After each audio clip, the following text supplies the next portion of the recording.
मैंने पहले भी आपको पाठशाला में यह कहा था कि किसी भी अपराधी को खत्म करना है तो उसके खौफ को खत्म कर दो भाई।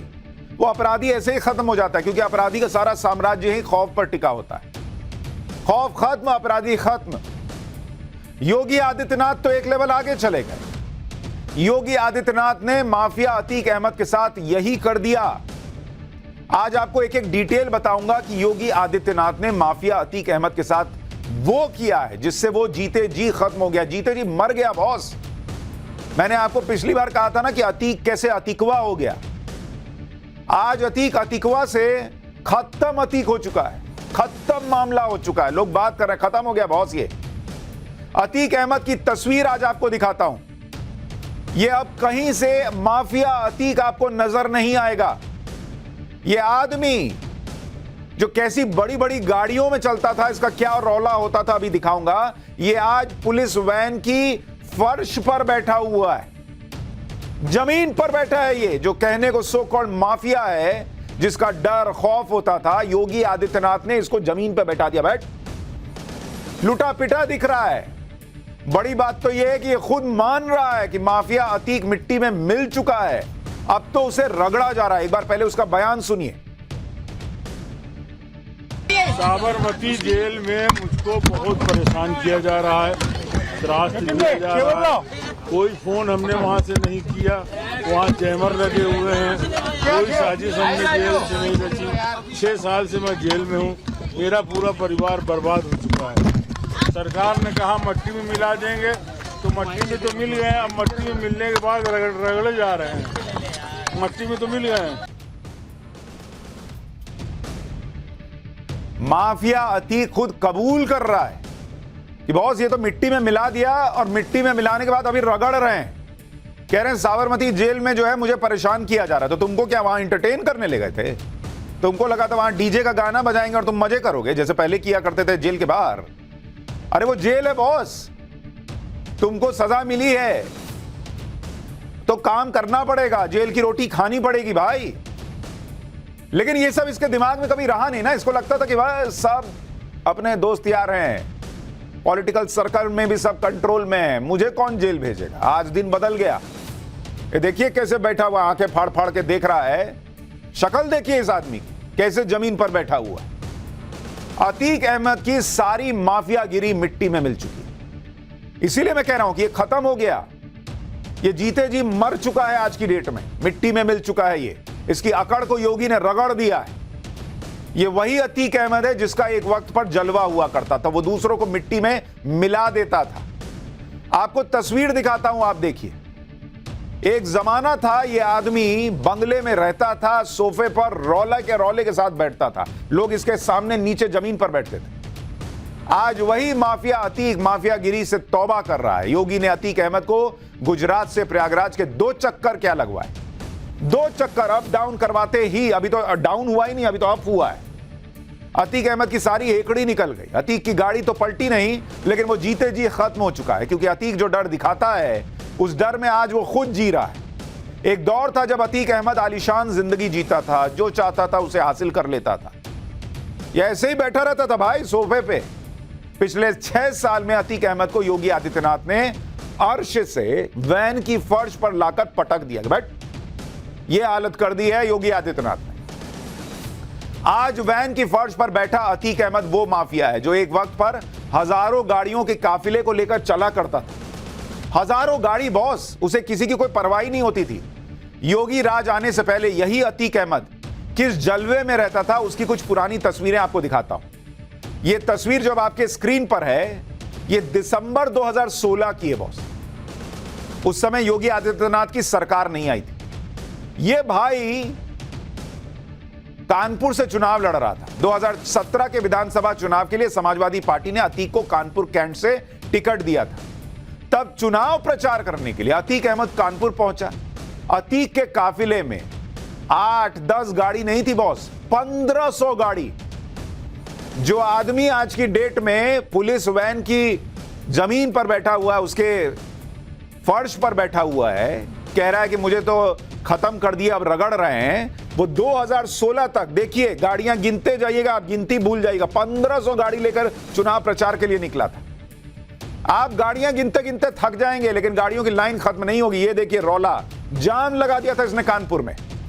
अतीक अहमद के काफिले में हमर जैसी महंगी गाड़ी थी, फॉर्च्यूनर थी, इंडेवर थी, सफारी थी, सारी लग्जरी और महंगी गाड़ियां लेकर चलता था और खुद हमर गाड़ी में चलता था। ये जो अभी आप गाड़ी देखेंगे, ये देखिए, ये हमर गाड़ी, करोड़ों की गाड़ी है ये हमर। योगी ने इसके रौले की कमर ही तोड़ दी। हमर में बैठोगे, कमर तोड़ दूंगा। प्रयागराज से लेकर कानपुर तक अतीक का काफिला जहां से भी गुजरा, वहां लोग उस वक्त हैरान रह गए थे। इतनी गाड़ियां एक साथ एक काफिले में लोगों ने पहले कभी देखी ही नहीं थी। अतीक की रैली की वजह से कानपुर में भयंकर जाम लगा, एक एम्बुलेंस तक फंस गई थी, कई स्कूलों के बच्चे भी स्कूल बस और वैन में घंटों फंसे रह गए थे। इसके बाद भी ये अतीक अहमद का रौला ऐसा था कि इसके खिलाफ कोई एक्शन नहीं हुआ था उस जमाने में। सोचिए क्या दिन हुआ करते थे। तभी ना कह रहा है कि मुझे तो मिट्टी में मिला ही दी और अब रगड़ रहे हैं। हमर में चलना, सोफे पे बैठना, बंगले में रहना, हजारों करोड़ की संपत्ति, अब जेल की रोटी खा रहा है, वैन की, पुलिस वैन पे जमीन पे बैठ के चल रहा है। 2016 में जब अतीक अहमद से कानपुर में 1500 गाड़ियों के साथ रैली करने पर सवाल किया गया था, तो उसका जवाब पता क्या दिया था? उसकी माफिया वाली हनक और घमंड उस जवाब में। अतीक ने कहा क्या था कि बॉस आप क्या चाहते हैं, मैं साइकिल से अकेले आऊं क्या? सुनिए उसके हनक वाली जवाब को और फिर याद कीजिए आज उसकी हनक कैसे गायब हो गई। सुनिए क्या बोला था उस वक्त। तो आप क्या चाह रहे थे, साइकिल से हम अकेले? नहीं आप क्या चाह रहे थे? रूट आपका था सीधा सीधा। मैं आपका रूट था सीधा सीधा और इधर ये मोड़ दिया गया। फिर नहीं, उसके बाद ये नहीं, रूट बिल्कुल था। ये मरहूम हमारे दोस्त का मकान है, वो हमारे बड़े भाई थे, पेपरा हमको चाहते थे, तो लिहाजा इस घर पे आना हमारी जिम्मेदारी थी। साइकिल के चुनाव चिन्ह पे चुनाव लड़ रहा था और साइकिल इसको इतनी छोटी चीज लगती थी कि करा क्या चाहते थे कि मैं साइकिल पे आऊं। अरे साइकिल पर नहीं आते, लेकिन 1500 गाड़ी लेके कौन आता है? पूरे कानपुर को जाम कौन कर देता है? लेकिन इसको पता था मुझे कौन टोकने वाला है, मुझे कौन बोलने वाला है। आज की डेट में 1500 गाड़ियां नहीं चलती, इसके पीछे आगे पीछे पुलिस वैन में बैठा रहता है और पुलिस की गाड़ियां चलती है। ये पूरी तस्वीर बदल गई है यूपी में। अतीक अहमद जो कभी हमर जैसी महंगी गाड़ी से चलता था, आज उसकी कमर टूट चुकी है और वो हमर से सीधे पुलिस वैन में पहुंच गया। याद करिए उमेश पाल शूटआउट के बाद उत्तर प्रदेश के मुख्यमंत्री योगी आदित्यनाथ ने विधानसभा में क्या कहा था? उन्होंने डंके की चोट पर कहा था कि माफियाओं को मिट्टी में मिला दूंगा। और योगी आदित्यनाथ ने जो कहा था वो करके दिखाया, और इस तरह से करके दिखाया कि ना एनकाउंटर हुआ, ना गाड़ी पलटी, ना चोट कोई लगी, उसके बाद भी माफिया मिट्टी में मिल गया हूं, यह खुद कह रहा है। आपको सुनाता हूं यूपी के मुख्यमंत्री योगी आदित्यनाथ ने विधानसभा में माफिया अतीक पर क्या बयान दिया था और आज वैसे वही कैसे सच हो रहा है। ये सच नहीं कि जिस अतीक अहमद के खिलाफ पीड़ित परिवारों ने मुकदमा दर्ज कराया उसके परिवार के खिलाफ, वह समाजवादी पार्टी के द्वारा पोषित माफिया है और उसकी कमर को तोड़ने का काम हमारी सरकार ने किया है। और फिर मैं कहता हूं इसे इस माफिया को मिट्टी में मिला देंगे। बॉस पब्लिक क्या चाहती है? सिर्फ इतना ही तो चाहती है कि वो सेफ महसूस कर। और अगर उनका मुख्यमंत्री खड़े होकर सदन में कह रहा है कि मिट्टी में मिला दूंगा माफिया को, तो ये करके दिखाए। और उन्होंने कहा और करके ये दिखाया कि अतीक अहमद कह रहा है कि बॉस मुझे मिट्टी में मिलाना तो छोड़िए, मिट्टी में मिलाने के बाद रगड़ रहे हैं। यानी योगी ने जो कहा वो करके दिखाया। अतीक मिट्टी में मिल गया और अब वो रहम की भीख मांग रहा है। जबकि एक वक्त था जब अतीक अहमद जिसे चाहता था उसे धमका देता था, उठा लेता था। अतीक अहमद पर लखनऊ से बिजनेसमैन मोहित जायसवाल को किडनैप करने का भी आरोप है, जिसके बारे में पाठशाला में मैंने आपको बताया भी था। उस समय अतीक अहमद देवरिया जिले में जेल में बंद था।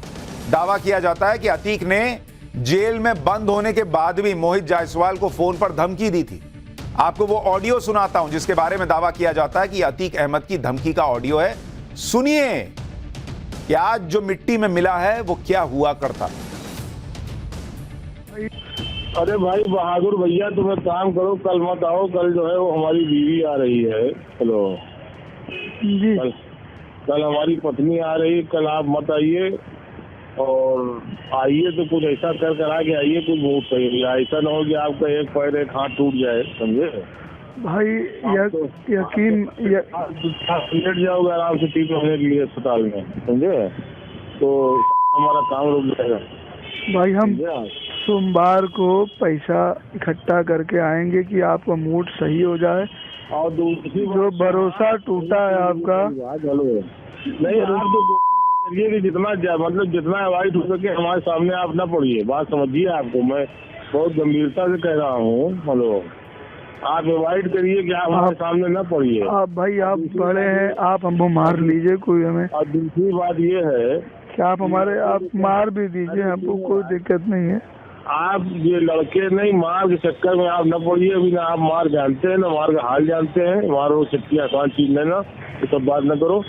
गुस्सा आप शांत कर लीजिए हमारे ऊपर, हम पैसा लगे बड़ी नंगाई कर देंगे तो हम चक्कर में कहाँ हो। बात समझे, सुनो हम क्या कह रहे हैं। हम ये कह रहे हैं कि जो लड़के कह रहे हैं वो काम आप करिए। हम इतनी जवान आपको दे रहे हैं कि मूड हमारा सही हो गया तो हम आपको फिर से आपको वही दिला देंगे, वही सम्मान दिला देंगे। लेकिन फिलहाल लड़के जो कह रहे हैं उनकी कोई बात आप काटिए मत। हमारे पास कोई शिकायत नहीं आनी चाहिए। जो कह रहे हैं वो आप करे जाइए, इसी में आपके परिवार की भलाई है। यह अतीक अहमद का वो दौर था जब वो दूसरों को कहता था कि मैं सम्मान दिला दूंगा। आज खुद बेइज्जत होकर पुलिस वैन की जमीन पर बैठा है, फर्श पर बैठा है। कभी दूसरों की जिंदगी का फैसला अपनी बंदूक से करने वाला अतीक अहमद अब योगी आदित्यनाथ से गुहार लगा कि अब मेरे पास कुछ नहीं बचा है भाई, तो मेरे परिवार को बख्श दिया जाए। ये गुहार लगा रहा है वो योगी से। सुनिए। आपके परिवार के लोगों को भी इस मामले में अक्यूज बनाया गया है। आपके परिवार के लोगों को भी इसमें जोड़ा गया है आरोप में। सरकार से कुछ मांग है आपकी? आप सरकार से कुछ कहना चाहते हैं? उत्तर प्रदेश सरकार से, योगी आदित्यनाथ से कुछ कहना चाहते हैं? न्याय करें, महिलाओं का, बच्चों को उत्पीड़न न करें। क्या आपको डर है कि असुरक्षित है आपके परिजन? ऐसा भी कहा जा रहा है कि ये माफिया राज का अंत है। आपका क्या कहना है? माफिया राज का अंत है? बताइए, माफिया कह रहा है कि न्याय करें, महिलाओं और बच्चों का उत्पीड़न न करें। तुमने जिसको मारा उसके घर की महिलाओं और बच्चों के बारे में सोचा था? जिस परिवार को बचाने के लिए अतीक अहमद अब योगी आदित्यनाथ से गुहार लगा रहा है, वो परिवार अपराध में गले तक डूबा हुआ है बॉस। वो भी कोई शरीफ परिवार तो है नहीं। अतीक की फैमिली का हर मेंबर उमेश पाल हत्याकांड में शामिल बताया जाता है। अतीक अहमद ने जेल से साजिश रची, यह आरोप है। उसकी बीवी शाइस्ता पर आरोप है कि उसने फंडिंग की, लॉजिस्टिक सपोर्ट जुटाया। अतीक के बेटे पर आरोप है असद पर कि शूटआउट में शामिल था। अतीक के दोनों नाबालिग बेटों पर आरोप है कि उन्होंने सिम कार्ड अरेंज किए थे। अतीक का बेटा अली जेल से इस साजिश में शामिल था, यह आरोप लगता है। अतीक का भाई अशरफ भी जेल से प्लानिंग कर रहा था, इसका आरोप है। अतीक की भाभी जैनब भी इस साजिश में शामिल थी, यह भी बताया जाता है। अतीक की बहन आयशा नूरी ने शूटर्स को भगाने में मदद की। अतीक की भांजी उंजिला ने भी शूटर्स की मदद की, कहा जाता है। अतीक की बेटी आयशा ने शूटर्स की मदद की, यह आरोप है। अतीक चाहे कितना गिड़गिड़ा ले, उसका और उसके परिवार का हर शख्स जो है वो गुनाह में शामिल है, यह आरोप लग रहा है और इसका हिसाब तो होगा। इतना शानदार परिवार रखे हो, किसी ने कमी नहीं छोड़ी है। सब गले तक अपराध में डूबा हुआ है, लेकिन कह रहा कि न्याय कीजिए। यही तो न्याय है बॉस, जो पब्लिक के पक्ष में हो रहा है। अब अतीक अहमद की हालत हो गई है कि उसे 16 दिन के अंदर दूसरी बार नैनी जेल आना पड़ा। साबरमती जेल से अतीक अहमद प्रयागराज की नैनी जेल पहुंच चुका है। अतीक अहमद को कल पुलिस कोर्ट में पेश करेगी और उमेश पाल हत्याकांड में पूछताछ के लिए रिमांड की मांग करेगी। पुलिस कोर्ट से 7 या 14 दिन की रिमांड मांग सकती है। कोर्ट में पेश होने तक अतीक अहमद को नैनी जेल में ही रहना होगा। इस बार भी नैनी जेल में अतीक अहमद को उसी बैरक में रखा जाएगा जहां पिछली बार रखा गया था। अतीक जेल में उसी सेल में रहेगा जहां महिला सेल, जो मैंने आपको बताया था कि पहले महिलाएं रखी जाती थी, उसी महिला सेल में रहेगा जहां पिछली बार था। किसी को उससे मिलने की इजाजत नहीं दी जाएगी। और अतीक अहमद से पूछताछ जो होगी उसकी भी पुलिस ने पूरी तैयारी कर ली है। प्रयागराज पुलिस लाइन में अतीक से पूछताछ के लिए हाई सिक्योरिटी इंटरोगेशन रूम बनाया गया है, जहां सीसीटीवी कैमरे लगे हुए हैं। अतीक से पूछताछ के लिए 3 टीमें बनाई गई। अभी तक जेल में होने की वजह से अतीक सवालों का जवाब देने से बच जाता था, लेकिन इस बार उससे सख्ती से पूछताछ होगी। उमेश पाल हत्याकांड को लेकर पुलिस ने लगभग 200 सवाल तैयार किए हैं। सवाल क्या क्या है कि भाई उमेश पाल की हत्या करवाई क्यों तुमने? उमेश पाल हत्याकांड की साजिश कैसे रची गई ये बताओ। किस किस को इस साजिश में शामिल किया तुमने? मर्डर की योजना कैसे बनाई? क्या अशरफ और शाइस्ता से फोन पर तुमने बातचीत की थी? जेल में अशरफ और अली से जो लोग मिलने गए थे उन्हें भेजा क्यों गया था?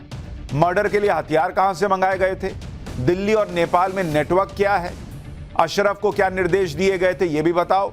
असद से हत्या कराने के पीछे का मंसूबा क्या था ये बताओ। अब असद और पत्नी शाइस्ता कहां हैं इसके बारे में जानकारी दो। अखलाक को फोन क्यों किया था? आयशा से संपर्क क्यों किया गया था? ये वो सवाल हैं जो अतीक से पूछे जाएंगे और जिनका जवाब अतीक को देना होगा। अतीक भले कहता रहे कि उसे उमेश पाल हत्याकांड के बारे में कुछ पता नहीं है, लेकिन जो सबूत सामने आए हैं, उमेश को गोली मारता हुआ असद का वीडियो है बॉस। कॉल रिकॉर्ड के बाद अतीक का बचना मुश्किल होगा। अतीक अहमद पर एक साथ कई एक्शन हो रहे हैं। उसके कारोबारी करीबियों के ठिकानों पर आज ईडी ने छापा मारा। ये जो नोटों का बंडल देख रहे हैं जिससे ईडी लिखा हुआ है, ये ईडी ने रिकवर किया है। ये अतीक के अपराध की कमाई के अहम सबूत मिले हैं। बड़ी मात्रा में कैश मिला है, दूसरे दस्तावेज बरामद हुए हैं। अतीक की कई बेनामी संपत्तियों के बारे में भी पता चला है। यही सब हो रहा है जो कह रहा है कि मिट्टी में तो मिला ही दिया, अब रगड़ रहे हैं। ईडी ने प्रयागराज में 15 ठिकानों पर, जो आपको जानकारी दे रहा हूं, ईडी ने प्रयागराज में 15 ठिकानों पर छापेमारी की है और ये सभी ठिकाने अतीक अहमद से संबंधित हैं। इनमें अतीक का रिश्तेदार खालिद जफर, अतीक का वकील शौलत हनीफ जो उम्र कैद की सजा काट रहा है, अतीक का सीए सबी अहमद और आसिफ जाफरी, अतीक का real estate partner Sanjeev Agarwal और अतीक का अकाउंटेंट सीताराम शामिल है। ईडी ने इस दौरान 75 लाख कैश जब्त किया है। विदेशी करेंसी 200 बैंक खातों का भी पता चला है। 50 शेल कंपनियों के बारे में भी पता चला है। 50 करोड़ रुपए के ट्रांजैक्शन का पता चला है। किसानों से जबरन जमीन लेने के दस्तावेज मिले। तो जो आज न्याय की बात कर रहा है उसने किसी के साथ न्याय किया क्या? तुमने किसानों तक को नहीं छोड़ा, गरीब को नहीं बख्शा, सबका जमीन पैसा सब हड़प लिया, लोगों को डराया धमकाया मारा और कह रहे हो आज न्याय कीजिए मेरे साथ। तुम्हारे साथ तो यही न्याय होगा जो हो रहा है। योगी आदित्यनाथ का माफियाओं को मिट्टी में मिलाने का अभियान आज का नहीं है। 2017 में याद कीजिए, जब योगी आदित्यनाथ उत्तर प्रदेश के मुख्यमंत्री बने थे तो उन्होंने माफिया गुंडों और लुटेरों के लिए बिल्कुल साफ शब्दों में चेतावनी दी थी। 2017 सीएम बनते ही योगी आदित्यनाथ ने कहा था कि उत्तर प्रदेश में गुंडे बदमाशों और माफियाओं के लिए 2 ही जगह है जहां वो जाना नहीं चाहेंगे। बेहतर होगा कि वो उत्तर प्रदेश छोड़ दें। आपको पुराना बयान याद दिलाता हूं। सत्ता के संरक्षण में पल रहे गुंडे, माफिया, अपराधी, लुटेरे, ये सब के सब मेहरबानी करके या तो उत्तर प्रदेश छोड़ करके चले जाएं, और अगर उत्तर प्रदेश में रहेंगे तो फिर उनके लिए 2 जगह होंगी। मुझे लगता है उस जगह कोई भी नहीं जाना चाहेगा और उसके बारे में वो तय कर ले क्या होना है। योगी आदित्यनाथ ने मुख्यमंत्री की कुर्सी संभालते जो कहा वो उत्तर प्रदेश में करके दिखा रहे। एनकाउंटर पर सवाल खड़े किए जाते हैं, लेकिन आज की डेट में लोग कहते हैं लॉ एंड ऑर्डर सुधरा है। और जब एक माफिया को, उसकी हनक को यूं खत्म होते हुए देखते हैं तो लोगों को अंदर से फील आता है कि बॉस अब थोड़ी सेफ जगह पर रहा है।